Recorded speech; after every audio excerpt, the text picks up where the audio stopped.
ਵਾਹਿਗੁਰੂ ਵਾਹਿਗੁਰੂ ਵਾਹਿਗੁਰੂ।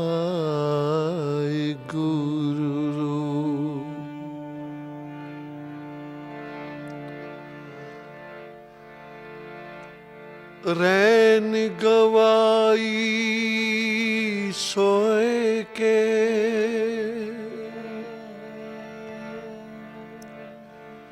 दिवस गवाया खाए,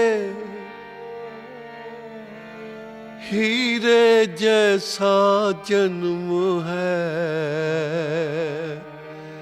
कौड़ी बदले जाए। ये हीरियां तो भी महंगे तेरे श्वास, बिना नाम जपन दे बिना सिमरन सेवा करन दे एवें व्यर्थ जा रहे हैं। ये कदे मुड़ के मिलणगे? आख्या किसी भी कीमत तो नहीं मिलणगे। और जेहो जे कोई कर्म कर रहा है वो उसनूं भुगतने ही पैंदे हैं। पर बाबा कबीर जी जो ਸ਼੍ਰੋਮਣੀ ਭਗਤਾਂ ਵਿੱਚੋਂ ਭਗਤ ਹੋਏ ਹਨ, ਭਗਤ ਕਬੀਰ ਜੀ ਕਹਿ ਰਹੇ ਹਨ, ਸਭ ਕੁਝ ਕਰਦਿਆਂ ਹੋਇਆਂ ਵੀ, ਨਾਮ ਜਪਦਿਆਂ, ਸੇਵਾ ਕਰਦਿਆਂ, ਸਿਮਰਨ ਕਰਦਿਆਂ ਵੀ ਆਪ ਉਸ ਮਾਲਿਕ ਕੋਲੋਂ ਡਰ ਕੇ ਕਹਿ ਰਹੇ ਹਨ, ਆਪਣੇ ਕਰਮ ਕੀ ਗਤ ਮੈਂ ਕਿਆ ਜਾਣੂ, ਮੈਂ ਕਿਆ ਜਾਣੂ ਬਾਬਾ ਰੇ। ਪਤਾ ਨਹੀਂ ਜੋ ਕੁਝ ਮੈਂ ਕਰ ਰਿਹਾ तेरे दर ते परवान होवे ना होवे, इसलिए अपने कर्म की गत, अपने कर्म की गत मैं क्या जानू, मैं क्या जानू बाबा रे। अपने कर्म की गत मैं क्या जानू, मैं क्या जानू बाबा रे, बाबा रे, बाबा रे। अपने कर्म की गत मैं क्या जानू, मैं क्या जानू बाबा रे। मैं क्या जानू बाबा रे, मैं क्या जानू बाबा रे। अपने कर्म की गत मैं क्या जानू, मैं क्या जानू बाबा रे। अपने कर्म की गत मैं क्या जानू, मैं क्या जानू बाबा रे, बाबा रे, बाबा रे।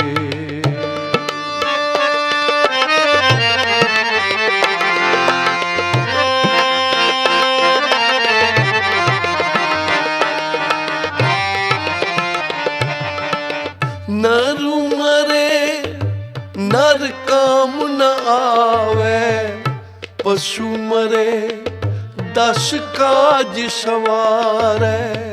बिना नाम तो मनुख मर जाए किसी काम नहीं आउंदा, और पशु मर जाए उदियां हड्डियां भी काम आउणगियां, उदा मांस भी कई जानवरां दी खुराक बनेगा।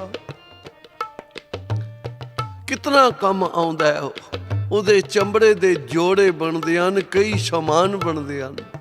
है मनुख, जे तू मनुष्या जन्म प्राप्त करके नाम नहीं जपिया, सेवा नहीं कीती, कोई परोपकार नहीं कीता, तो तेरे नालों तो पशु चंगा है जेड़ा जीवदियां तां घाह खा के, आ गऊ आदक घाह खा के दुध देंदियां हन, ते तू की दिता संसार नूं। 36 पदार्थ खा के भी जे तू शुकराना नहीं कीता ਤਾਂ ਉਹਨਾਂ ਪਸ਼ੂਆਂ ਤੋਂ ਮਾੜਾ ਹੈ ਤੂੰ। नर मरे नर काम न आवे, पशु मरे 10 काज संवारे। नर मरे नर काम न आवे, पशु मरे 10 काज संवारे। पशु मरे 10 काज संवारे, कर्म की गत मैं क्या जानू, मैं क्या जानू बाबा रे। अपने कर्म की गत मैं क्या जानू, मैं क्या जानू बाबा रे, बाबा रे, बाबा रे।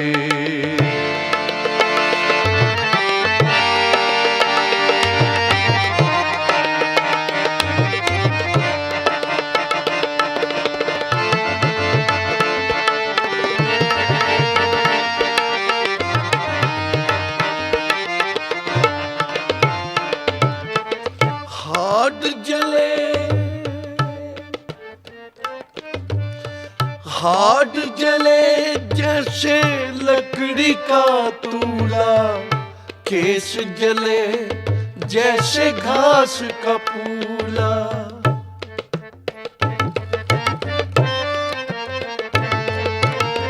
हाथ जले जैसे लकड़ी का तूला, केस जले जैसे घास का पूला।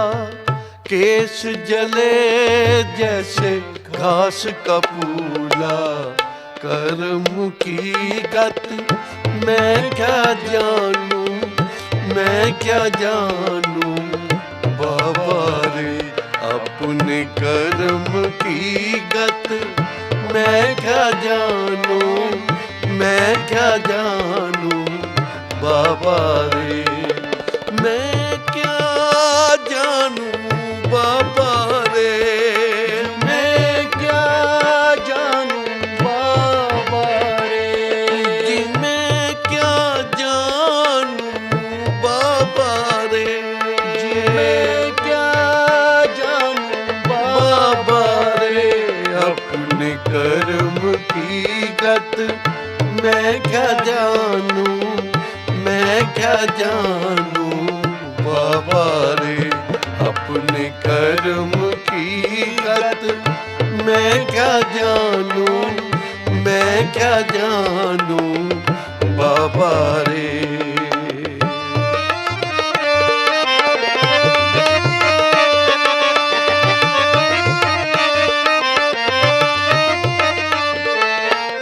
हाथ जले जैसे लकड़ी का तूला, केस जले जैसे घास का पूला।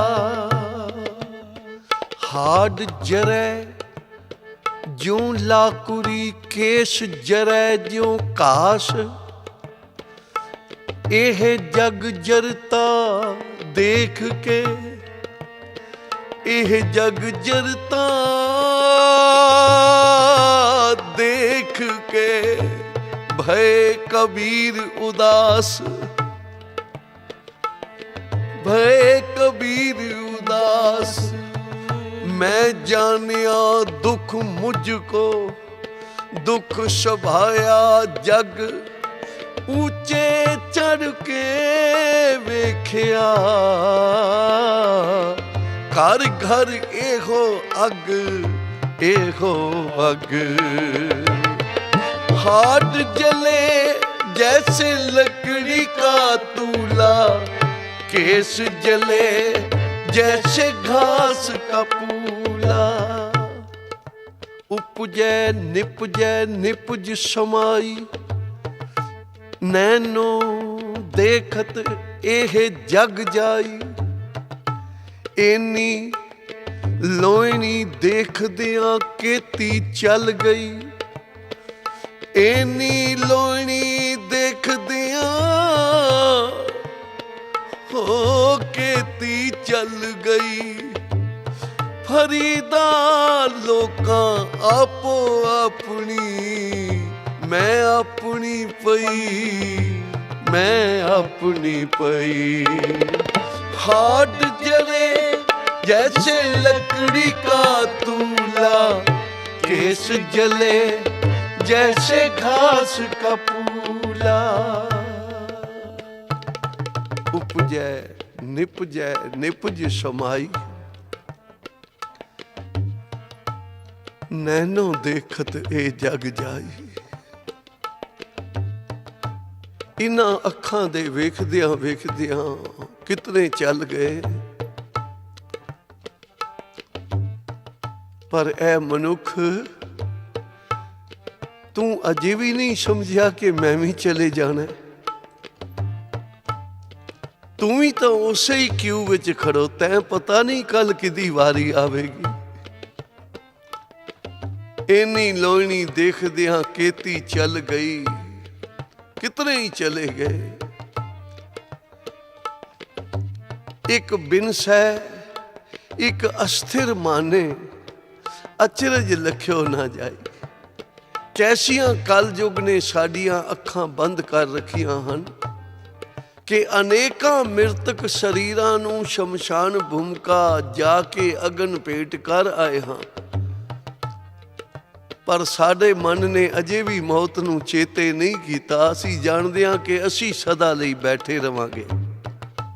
हजूर कहंदे ने एक दिन चलना पवेगा, ये तन जाएगो। कबीर ए तन जाएगो, सको तो लेहो बहोर।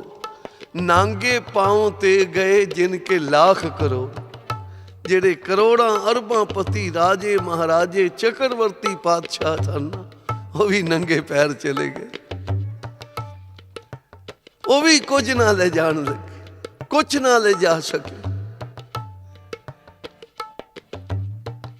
एक वड्डा शाहूकार शरीर त्याग गया ते घर वाले जदों अगन भेंट करन लगे ना, ते उन्हां दी निगाह पै गई उहदे लक दे नाल सोने दी जंजीर बन्नी होई सी। क्योंकि वड्डे लोग जो हुंदे सन ना, वो लक दे नाल सोने दी जंजीर बन के रखदे सन। ते घर वालियां दी जदों निगाह पै गई ना उस जंजीर ते झट वो जंजीर खिंच लई। बई बाबा ये किधर लै चले हैं बई। कबीर जी ये नज़ारा देख रहे सन तां आप कहंदे हन, कौडी कौडी जोड़ के जोड़े लाख करोड़, चलती बार ना कछ मिलियो लई लंगोटी तोड़। कौडी कौडी जोड़ के कितना कुछ जोड़िया, पर जांदी वेरी वो चैनी भी उन्होंने खिंच लई घर वालियां ने। इसलिए भाई बिना सिमरन तो, बिना नाम तो, बिना नितनेम तो तेरे नाल कुछ नहीं जान वाला। ये शरीर है, ये तो हार्ड जले जैसे लकड़ी का तूला। जिस तरह लकड़ा बलदियां ना, हड इस तरह जल जाएंगे तेरे। शरीर सुहा हो जाएगा, दस नाल की ले जाएगा। कुछ जाने नाल तेरे नाम जाएगा। हाड जले जैसे लकड़ी का तूला, केस जले जैसे घास का पूला। हाड जले जैसे लकड़ी का तूला, केस जले जैसे घास का पूला। कहत कबीर तब ही नर जागे, जम का दंड मूंड में लागे। जम का दंड मूंड में लागे। कर्म की गत मैं क्या जानूं, मैं क्या जानूं।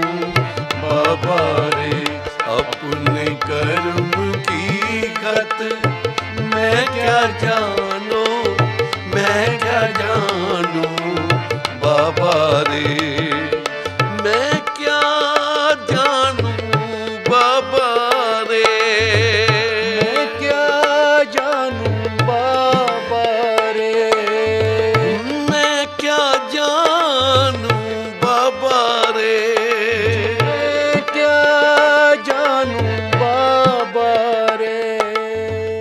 चोहा चंदन मर्दन अंगा, सो तन जलै काठ के संगा। जो कुछ भी मनुख करदा है अपने शरीर ਲਈ ਕਰਦਾ ਹੈ। ਜੇ ਚੰਗੀਆਂ ਖੁਰਾਕਾਂ ਖਾਧੀਆਂ, 36 ਪ੍ਰਕਾਰ ਦੇ ਭੋਜਨ, ਹੋਰ ਕਈ ਖੁਰਾਕਾਂ, ਕਈ ਕੁਸ਼ਤੇ, ਜੋ ਕੁਝ ਵੀ ਤੈਂ ਅੱਜ ਤੱਕ ਖਾਧਾ ਆਪਣੇ ਸਰੀਰ ਨੂੰ ਪਾਲਣ ਲਈ। ਚੰਗੇ ਤੋਂ ਚੰਗੇ ਵਸਤਰ ਪਹਿਨੇ ਤਾਂ ਸਰੀਰ ਲਈ ਪਹਿਨੇ, ਚੰਗੀਆਂ ਤੋਂ ਚੰਗੀਆਂ ਸੁਗੰਧੀਆਂ ਲਾਈਆਂ ਇਸ ਸਰੀਰ ਨੂੰ, ਤੇ ਫਿਰ ਆਰਾਮ ਵੀ ਕੀਤਾ ਤਾਂ ਸਰੀਰ ਲਈ ਕੀਤਾ ਹੈ। ਮਨੁੱਖ, ਕਦੇ ਤੂੰ ਆਪਣੀ ਆਤਮਾ ਨੂੰ ਵੀ ਖੁਰਾਕ ਦਿੱਤੀ ਹੈ? ਜਿਸ ਆਤਮਾ ਦੇ ਸਦਕੇ ਤੇਰਾ ਸਰੀਰ ਚੱਲ ਰਿਹਾ ਹੈ, ਜਿੱਧਰ ਜਾਣਾ ਲੋਕੀ ਤੈਨੂੰ ਨਮਸਕਾਰਾਂ ਕਰਦੇ ਹਨ, ਅਦਬ ਕਰਦੇ ਹਨ, ਸਤਿਕਾਰ ਕਰਦੇ ਹਨ, ਇਹ ਕਿਹਦੀ ਕਿਰਪਾ ਹੈ? ਇਹ ਜਿਤਨੇ ਤੱਕ ਉਸ ਦੀ ਜੋਤੀ ਮੌਜੂਦ ਹੈ ਤਾਂ ਤੇਰਾ ਸਤਿਕਾਰ ਹੋ ਰਿਹਾ ਹੈ, ਪਿਆਰ ਹੋ ਰਿਹਾ ਹੈ। ਤੇ ਜਦੋਂ ਉਹ ਜੋਤੀ ਸਰੀਰ ਤੋਂ ਵੱਖ ਹੋ ਜਾਏਗੀ, ਇਸ ਸਰੀਰ ਨੂੰ ਅਗਨ ਭੇਟ ਕਰ ਦਿੱਤਾ ਜਾਏਗਾ। ਇਸ ਲਈ ਜੋ ਕੁਝ ਵੀ ਤੂੰ ਕੀਤਾ ਸਰੀਰ ਲਈ ਕੀਤਾ। ਦੱਸ ਕਿਹੜੇ ਕੰਮ ਆਇਆ? ਤੂੰ ਆਤਮਾ ਨੂੰ ਕਦੇ ਕੀਰਤਨ ਦਾ ਭੋਜਨ ਨਹੀਂ ਦਿੱਤਾ, ਕਦੇ ਸਤ ਸੰਗਤ ਦੀ ਸੁਗੰਧੀ ਨਹੀਂ ਲਾਈ, ਕਦੀ ਗੁਰੂ ਦੀ ਕਿਰਪਾ ਦੇ ਇਸ ਆਤਮਾ ਨੂੰ ਵਸਤਰ ਨਹੀਂ ਪਹਿਨਾਏ। ਦੱਸ ਤੂੰ ਆਏ ਹੋ ਕਿਹੜੇ ਕੰਮ? ਤੇਰਾ ਆਉਣਾ ਕਿਸ ਕੰਮ ਹੋਇਆ? ਸਰੀਰ ਦੀ ਪਾਲਣਾ ਤਾਂ ਸਾਰੀ ਪ੍ਰਕਿਰਤੀ ਕਰ ਰਹੀ ਹੈ, ਧੀਆਂ ਪੁੱਤਰ ਵੀ ਸਾਰੀ ਪ੍ਰਕਿਰਤੀ ਪੈਦਾ ਕਰ ਰਹੀ ਹੈ। ਆਪਣੇ ਆਪਣੇ ਵੇਤ ਅਨੁਸਾਰ ਘਰ-ਬਾਰ ਸਾਰੀ ਪ੍ਰਕਿਰਤੀ ਨੇ ਬਣਾਏ ਹਨ। ਤੇਰੇ ਵਿੱਚ ਤਾਂ ਵਾਧਾ ਇਹ ਸੀ ਕਿ ਤੂੰ ਸਾਸ ਗਰਾਸ ਭਗਤੀ ਕਰਕੇ ਨਾਮ ਦੀ ਪੂੰਜੀ, ਨਾਮ ਦਾ ਧਨ ਤੇਰੇ ਕੋਲ ਆਉਂਦਾ। ਇਸ ਲਈ ਮਹਾਰਾਜ ਕਹਿੰਦੇ ਨੇ ਇਸ ਸਰੀਰ ਨੇ ਤਾਂ ਭਾਈ ਕਿਸੇ ਕੰਮ ਨਹੀਂ ਆਉਣਾ। हाड जले जैसे लकड़ी का तूला, केस जले जैसे घास का पूला। हाड जले जैसे लकड़ी का तूला, केस जले जैसे घास का पूला। कहत कबीर तब ही नर जागे, जम का दंड मूंड में लागे, जम का दंड मूंड में लागे। कर्म की गत मैं क्या जानू, मैं क्या जानू बाबा रे, अपने कर्म की गत मैं क्या जानू, मैं क्या जानू बाबा रे, मैं क्या जानू बाबा रे, मैं क्या जानू बाबा रे, मैं क्या जानू बाबा रे, मैं क्या जानू बाबा रे। क्या जाना कब मरेंगे, कैसा मरना होए। क्या जाना किव मरेंगे, ਕਿਸੇ ਨੂੰ ਪਤਾ ਨਹੀਂ ਕਦੋਂ ਮਰਨਾ, ਕਿੱਥੇ ਮਰਨਾ ਹੈ ਔਰ ਮਰਨ ਦਾ ਕਾਰਨ ਕੀ ਬਣੇਗਾ, ਇਹ ਕਿਸੇ ਨੂੰ ਪਤਾ ਨਹੀਂ। ਰਾਵਣ ਵਰਗਿਆਂ ਨੂੰ ਪਤਾ ਨਹੀਂ ਲੱਗ ਸਕਿਆ, ਜਿਨ੍ਹਾਂ ਨੇ ਕਾਲ ਨੂੰ ਆਪਣੀ ਚਾਰ ਪਾਈ ਨਾਲ ਬੰਨ ਕੇ ਰੱਖਿਆ ਹੋਇਆ ਸੀ। ਕਹਿੰਦਾ ਸੀ ਮੈਂ ਕਾਲ ਨੂੰ ਮਾਰ ਲਵਾਂਗਾ, ਪਰ ਆਖਰ ਕਾਲ ਨੇ ਮਾਰ ਲਿਆ। ਰੱਖਿਆ ਦੇ ਪ੍ਰਬੰਧ ਕਿਤਨੇ ਕਰ ਰੱਖੇ ਸੀ ਰਾਵਣ ਵਰਗਿਆਂ ਨੇ। ਲੰਕਾ ਸਾ ਕੋਟ ਸਮੁੰਦਰ ਸੀ ਖਾਈ, ਸਮੁੰਦਰ ਵਰਗੀ ਡੂੰਗੀ ਖਾਈ, ਤੇ ਉਹਦੇ ਵਿੱਚ ਉਸਨੇ ਆਪਣਾ ਕੋਟ ਕਿਲਾ ਉਸਾਰਿਆ ਹੋਇਆ ਸੀ ਬਈ ਕੋਈ ਆ ਕੇ ਸਰ ਨਾ ਕਰ ਸਕੇ, ਮਾਰ ਨਾ ਸਕੇ। ਪਰ ਅੰਤ ਸਮਾਂ ਜਦੋਂ ਆਉਂਦਾ ਹੈ ਨਾ, ਇਹ ਕਾਲ ਝਪਟ ਮਾਰੀ ਜਾਂਦਾ ਹੈ। ਇਹ ਤਾਂ ਕਾਲ ਬਿਆਲ ਜਿਉ ਪਰਿਓ ਡੋਲੇ, ਮੁਖ ਪਸਾਰਿਓ ਮੀਤ। ਇਹ ਮੁਖ ਖੋਲੀ ਫਿਰਦਾ ਹਰ ਮਨੁੱਖ ਦੇ ਪਿੱਛੇ ਬਈ ਜਦੋਂ ਸਵਾਸਾਂ ਦੀ ਪੂੰਜੀ ਸਮਾਪਤ ਹੋਵੇ ਤੇ ਮੇਰੀ ਤਾਂ ਇੱਕੋ ਹੀ ਗਰਾਈ ਹੈ। ਉਚਾਰਨ ਕਰੋ ਸ੍ਰੀ ਵਾਹਿਗੁਰੂ। ਕਾਲ ਬਿਆਲ ਜਿਉ ਪਰਿਓ ਡੋਲੇ, ਮੁਖ ਪਸਾਰਿਓ ਮੀਤ। ਆਜ ਕਾਲ ਫੁਨ ਤੋਹੇ ਗ੍ਰਸ ਹੈ, ਇੱਕੋ ਹੀ ਗ੍ਰਾਸ ਬਣੇਗਾ। ਆਜ ਕਾਲ ਫੁਨ ਤੋਹੇ ਗ੍ਰਸ ਹੈ, ਸਮਝ ਰਾਖਿਓ ਚੀਤ। ਤੇ ਫਿਰ ਬੇਨਤੀ ਕੀਤੀ ਮਹਾਰਾਜ ਫਿਰ ਕੀ ਕਰੀਏ? ਤਾਂ ਗੁਰੂ ਤੇਗ ਬਹਾਦਰ ਸਾਹਿਬ ਕਹਿ ਰਹੇ ਹਨ, ਕਹੇ ਨਾਨਕ ਰਾਮ ਭਜ ਲੈ, ਜਾਤ ਅਵਸਰ ਬੀਤ। ਅਵਸਰ ਬੀਤਦਾ ਜਾ ਰਿਹਾ ਤੇਰਾ। ਕਿਆ ਜਾਣਾ ਕਿਵ ਮਰੇਂਗੇ, ਕੈਸਾ ਮਰਨਾ ਹੋਏ, ਇਹ ਕਿਸੇ ਨੂੰ ਪਤਾ ਨਹੀਂ। ਕਦੋਂ ਮਰਨਾ ਹੈ, ਕਿੱਥੇ ਮਰਨਾ ਹੈ, ਕਿਵੇਂ ਮਰਨਾ ਹੈ। ਕਿਉਂਕਿ ਨਰ ਚਾਹਤ ਕਛ ਔਰ, ਔਰੇ ਕੀ ਔਰੇ ਭਈ, ਚਿਤਵਤ ਰਹੋ ਠਗੋਰ, ਨਾਨਕ ਫਾਸੀ ਗੱਲ ਪਰੀ। ਜਦੋਂ ਸਮਾਂ ਆ ਜਾਣਾ ਨਾ ਤਾਂ ਫਿਰ ਕਾਲ ਰੂਪੀ ਫਾਸੀ ਪੈ ਹੀ ਜਾਣੀ ਹੈ, ਗਲੇ ਵਿੱਚ ਜਾਣਾ ਹੀ ਪਵੇਗਾ। ਇੱਕ ਰੱਬ ਦੇ ਪਿਆਰੇ ਗੁਰੂ ਕੇ ਲਾਲ, ਗੁਰੂ ਕੇ ਸਿੱਖ ਰਹਿੰਦੇ ਸਨ, ਦੋ ਭਰਾ।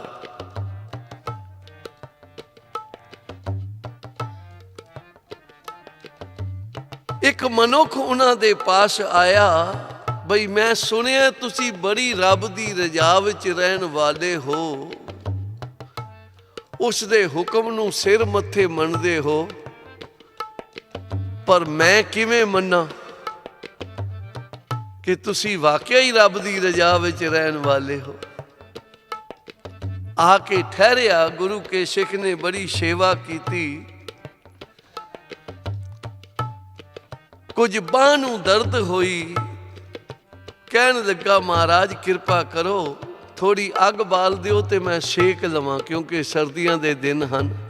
ਉਹ ਗੁਰੂ ਕਾ ਸਿੱਖ ਕਹਿਣ ਲੱਗਾ, ਸਵੇਰੇ ਮੇਰੀ ਦੁਕਾਨ ਨੂੰ ਅੱਗ ਲੱਗਣੀ ਹੈ, ਜਿਤਨੀ ਮਰਜ਼ੀ ਹੈ ਸੇਕ ਲਵੀਂ, ਹੁਣ ਆਰਾਮ ਕਰ, ਕਿਉਂਕਿ ਅੰਮ੍ਰਿਤ ਵੇਲਾ ਐਵੇਂ ਨਾ ਚਲਾ ਜਾਏ। ਜਿਹੜਾ ਰਾਤ ਨੂੰ ਆਰਾਮ ਨਾਲ ਸਵੇਗਾ, ਅੰਮ੍ਰਿਤ ਵੇਲੇ ਉਹੀ ਉੱਠ ਸਕਦਾ ਹੈ ਨਾ, ਤੇ ਜਿਹਨੇ ਅੱਧੀ ਰਾਤ ਤੱਕ ਜਾਗਣਾ ਉਹ ਕੀ ਉੱਠੇਗਾ ਅੰਮ੍ਰਿਤ ਵੇਲੇ। ਕਹਿਣ ਲੱਗੇ ਹੁਣ ਆਰਾਮ ਕਰ ਲਓ, ਸਵੇਰੇ ਮੇਰੀ ਦੁਕਾਨ ਨੂੰ ਅੱਗ ਲੱਗੇਗੀ ਤੇ ਤੁਸੀਂ ਅੱਗ ਸੇਕ ਲੈਣਾ, ਜਿਤਨੀ ਮਰਜ਼ੀ ਸੇਕ ਲੈਣਾ ਅੱਗ। ਹੈਰਾਨ ਹੋ ਗਿਆ ਬਈ ਕਹਿ ਕੀ ਰਹੇ ਹਨ। ਦਿਨ ਚੜਿਆ, ਉਸੇ ਵੇਲੇ ਸੁਨੇਹਾ ਆ ਗਿਆ ਬਈ ਤੁਹਾਡੀ ਦੁਕਾਨ ਨੂੰ ਅੱਗ ਲੱਗ ਗਈ ਹੈ। ਬਜੈਜੀ ਦੀ ਦੁਕਾਨ ਸੀ, ਸਭ ਕੱਪੜੇ ਜਲ ਗਏ। ਇਹ ਪ੍ਰੇਮੀ ਕਹਿਣ ਲੱਗਾ ਲੈ ਬਈ ਹੁਣ ਜਿਤਨੀ ਮਰਜ਼ੀ ਹੈ ਬਾਂਹ ਸੇਕ ਲੈ। ਉਹ ਕਹਿਣ ਲੱਗਾ ਅਨੋਖਾ ਜਿਹਾ ਬੰਦਾ ਹੈ ਬਈ ਜਦੋਂ ਤੈਨੂੰ ਪਤਾ ਹੈ ਕਿ ਰਾਤ ਨੂੰ ਅੱਗ ਲੱਗਣੀ ਹੈ ਇਸ ਨੂੰ, ਤੇ ਆਪਣਾ ਬਚਾਅ ਕਰ ਸਕਦਾ ਸੈਂ, ਕਿਉਂ ਨਹੀਂ ਹੋ ਸਕਦਾ ਬਚਾਅ? ਪਤਾ ਹੋਵੇ ਤਾਂ। ਉਹ ਗੁਰੂ ਕਾ ਲਾਲ ਕਹਿਣ ਲੱਗਾ ਫਿਰ ਇਸ ਗੱਲ ਦਾ ਜਵਾਬ ਤੂੰ ਲੈਣਾ ਤਾਂ ਮੇਰੇ ਵੱਡੇ ਭਰਾ ਕੋਲ ਲਗਾ ਜਾ, ਇੱਥੋਂ 20 ਮੀਲ ਦੂਰ ਹੈ। ਉਹ ਵੱਡੇ ਭਾਈ ਕੋਲ ਜਾ ਰਿਹਾ। ਜੋ ਜਲ ਪਾਣੀ ਦੀ ਸੇਵਾ ਸੀ ਉਸਨੇ ਕੀਤੀ ਤੇ ਕੁਝ ਪੁੱਛਣਾ ਚਾਹੁੰਦਾ ਸੀ ਬਈ ਇਹ ਕਿਵੇਂ ਹੋ ਸਕਦਾ? ਪਤਾ ਹੋਵੇ ਬਈ ਇਹ ਮੁਸੀਬਤ ਆਉਣ ਵਾਲੀ ਹੈ ਤੇ ਬੰਦਾ ਬਚਾ ਹੀ ਨਾ ਸੋਚੇ ਆਪਣਾ। ਮੈਂ ਤਾਂ ਨਹੀਂ ਮੰਨਦਾ ਇਸ ਗੱਲ ਨੂੰ, ਕਿਉਂਕਿ ਜਿਹੜਾ ਬਚਾਓ ਕਰਦਾ ਹੈ ਆਪਣਾ ਉਹ ਬਚ ਹੀ ਜਾਂਦਾ ਹੈ। ਇਹ ਕਾਹਦਾ ਪਾਣਾ ਮੰਨਣਾ ਹੋਇਆ? ਉਹ ਕਹਿਣ ਲੱਗਾ ਰੁਕ ਜਾ, ਮੇਰੇ ਪਰਿਵਾਰ ਨੇ ਜਾਣਾ ਨਦੀਓਂ ਪਾਰ, ਤੇ ਮੈਂ ਉਹਨਾਂ ਨੂੰ ਵਿਦਾ ਕਰ ਲਵਾਂ ਤੇ ਫਿਰ ਮੈਂ ਤੈਨੂੰ ਦੱਸਾਂਗਾ, ਇਸ ਗੱਲ ਦਾ ਜਵਾਬ ਫਿਰ ਦੇਵਾਂਗਾ। ਸਾਧ ਸੰਗਤ ਬੋਲੋ ਸ੍ਰੀ ਵਾਹਿਗੁਰੂ। ਫਿਰ ਦੇਵਾਂਗਾ ਜਵਾਬ। ਜਦੋਂ ਪਰਿਵਾਰ ਨੇ ਬਸਤਰ ਵਗੈਰਾ ਪਹਿਨ ਲਏ, ਤਿਆਰੀ ਹੋ ਗਈ, ਕੋਈ ਰਿਸ਼ਤੇਦਾਰ ਸਨ ਉਹਨਾਂ ਦੇ ਦਰਿਆਓਂ ਪਾਰ ਰਹਿੰਦੇ ਸਨ, ਉਹਨਾਂ ਦੇ ਘਰ ਵਿਵਾਹ ਸੀ, ਉਧਰ ਜਾ ਰਹੇ ਸਨ। ਤੇ ਇਹ ਗੁਰੂ ਕਾ ਸਿੱਖ ਉਸ ਮੁਸਾਫਰ ਨੂੰ ਕਹਿਣ ਲੱਗਾ, ਬਈ ਮੈਂ ਇਹਨਾਂ ਨੂੰ ਛੱਡ ਆਵਾਂ, ਕਿਉਂਕਿ ਭਰਿਆ ਹੋਇਆ ਬੇੜਾ ਜਦੋਂ ਦਰਿਆ ਦੇ ਵਿਚਕਾਰ ਜਾਣਾ ਤਾਂ ਇਹ ਸਾਰਾ ਬੇੜਾ ਡੁੱਬ ਜਾਣਾ, ਔਰ ਫਿਰ ਮੈਂ ਤੇਰੇ ਨਾਲ ਗੱਲ ਕਰਦਾ। ਉਚਾਰਨ ਕਰੋ ਸ੍ਰੀ ਵਾਹਿਗੁਰੂ। ਤੇ ਜਦੋਂ ਦਰਿਆ ਤੇ ਠੇਲਿਆ ਬੇੜੇ ਨੂੰ, ਕਿੱਥੋਂ ਕਿੱਥੋਂ ਸਾਰੇ ਲੋਕ ਆਏ ਹੋਏ ਸਨ ਸਫ਼ਰ ਕਰਨ ਵਾਲੇ, ਤੇ ਜਦੋਂ ਦਰਿਆ ਦੇ ਵਿਚਕਾਰ ਗਿਆ ਤਾਂ ਸਾਰਾ ਹੀ ਬੇੜਾ ਬਹਿ ਗਿਆ ਪਾਣੀ ਦੇ ਵਿੱਚ, ਸਾਰਿਆਂ ਦੀ ਮੌਤ ਹੋ ਗਈ। ਤੇ ਉਹ ਮੁਸਾਫਰ ਕਹਿਣ ਲੱਗਾ, ਮਹਾਰਾਜ ਇਹ ਮੈਨੂੰ ਤਾਂ ਕੋਈ ਸਮਝ ਨਹੀਂ ਆਈ ਤੁਹਾਡੀ, ਇਹ ਕਿਹੋ ਜਿਹਾ ਪਾਣਾ ਹੈ ਜਦ ਤੁਹਾਨੂੰ ਪਤਾ ਹੈ ਕਿ ਇਹ ਬੇੜਾ ਡੁੱਬ ਜਾਣਾ ਹੈ, ਤੇ ਫਿਰ ਵੀ ਤੁਸੀਂ ਆਪਣੇ ਪਰਿਵਾਰ ਨੂੰ ਬਿਠਾ ਦਿੱਤਾ ਹੈ। ਕਿਉਂਕਿ ਮਹਾਰਾਜ ਕਹਿੰਦੇ ਨੇ ਆਪਣੇ ਪਿਆਰਿਆਂ ਨੂੰ, ਕਿਉਂਕਿ ਪਿਆਰਿਆਂ ਦਾ ਜੀਵਨ ਹੀ ਐਸਾ ਹੁੰਦਾ ਹੈ, ਸਾਬਰ ਅੰਦਰ ਸਾਬਰੀ ਤਨ ਐਵੇਂ ਜਲੇਣ, ਹੋਣ ਨਜ਼ਦੀਕ ਖੁਦਾਏ ਦੇ ਪਰ ਭੇਤ ਨਾ ਕਿਸੇ ਦੇਣ।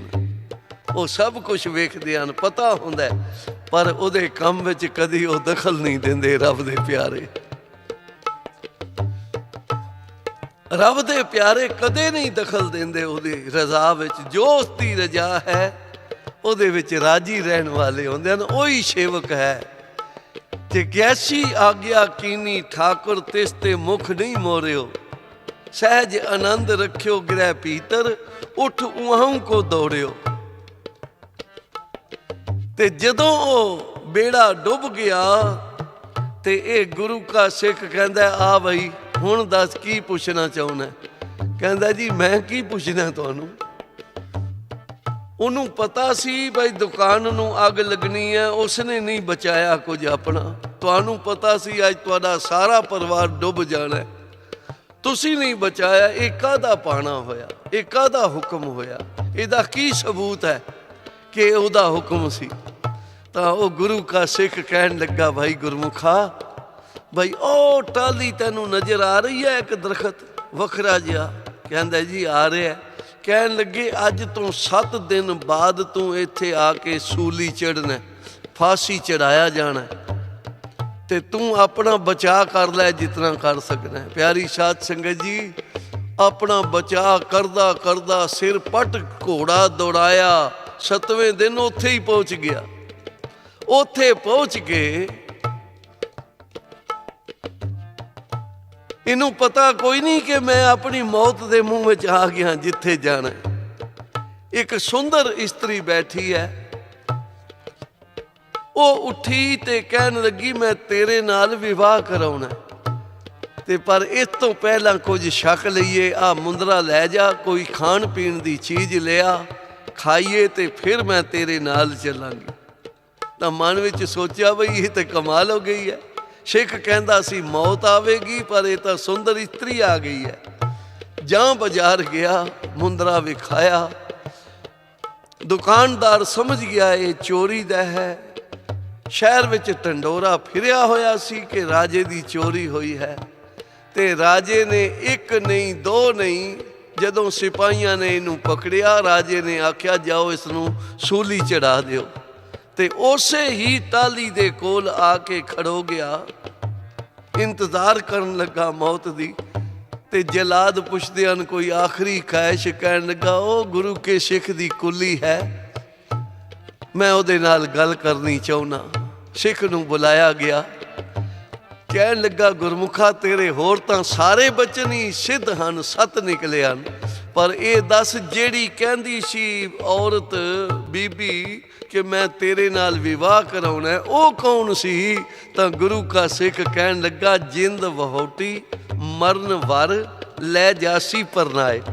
ਉਹ ਤੈਨੂੰ ਕਹਿੰਦੀ ਸੀ ਨਾ ਮੈਂ ਤੇਰੇ ਨਾਲ ਪਰਨੀ ਨਾ, ਉਹ ਤੇਰੀ ਮੌਤ ਸੀ। ਤੋ ਇਸ ਲਈ ਪਿਆਰੀ ਸਾਧ ਸੰਗਤ ਜੀ, ਪਤਾ ਕੋਈ ਨਹੀਂ ਹੁੰਦਾ ਅਖੀਰਲਾ ਸਵਾਸ ਕਦੋਂ ਆਉਣਾ ਹੈ। ਇਸ ਤੋਂ ਪਹਿਲਾਂ ਪਹਿਲਾਂ ਆਪਾਂ ਜਪ ਕੇ ਆਪਣਾ ਜੀਵਨ ਸਫਲਾ ਕਰ ਲਈਏ। ਇਸ ਲਈ ਮਹਾਰਾਜ ਕਹਿੰਦੇ ਹਨ, ਆਪਣੇ ਕਰਮ ਕੀ ਗਤ ਮੈਂ ਕਿਆ ਜਾਨੂ, मैं क्या जानू बाबा रे, अपने कर्म की गत मैं क्या जानू, मैं क्या जानू बाबा रे, बाबा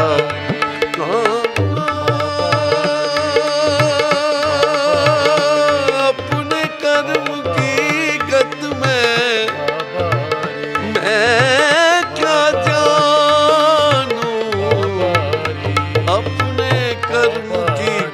मैं क्या क्या रे बाबा रे, अपने कर्म की गत मैं क्या जानू, मैं क्या जानू।